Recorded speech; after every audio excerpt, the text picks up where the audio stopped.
Salut Cédric, ça va? Ouais, vous aussi.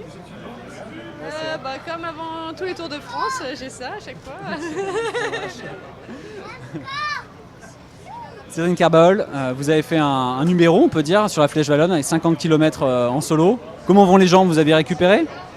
Les jambes ont a priori l'air de bien répondre. La tête va très bien aussi. On est vraiment motivé avec l'équipe à faire de notre mieux demain. Donc on a hâte de passer à la course. Il n'y avait pas le résultat au bout à la Flèche Wallonne, mais on peut dire que vous êtes rassuré, je pense, sur votre condition.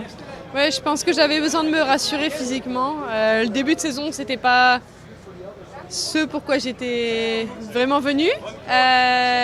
Donc voilà, là c'était un petit peu tester les jambes, voir comment ça répondait. Et puis je me disais, c'est prendre le risque de perdre, mais aussi prendre le risque de gagner. Donc pourquoi pas. Et vous allez prendre le risque de gagner, j'imagine, pour Liège-Bastogne-Liège. On verra demain.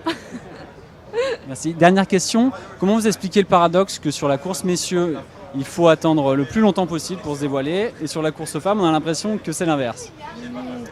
On voit que les équipes féminines commencent à s'organiser de plus en plus. Donc pour le coup, je ne sais pas si c'est toujours valable cette année. On a quand même vu des courses cette année où les filles partaient très très tôt. Mais je pense que les équipes maintenant elles sont vont être vraiment sur la défensive. Elles ne veulent pas que ça se passe de cette manière encore. Donc je pense que ça commence à se courir un peu plus comme chez les garçons.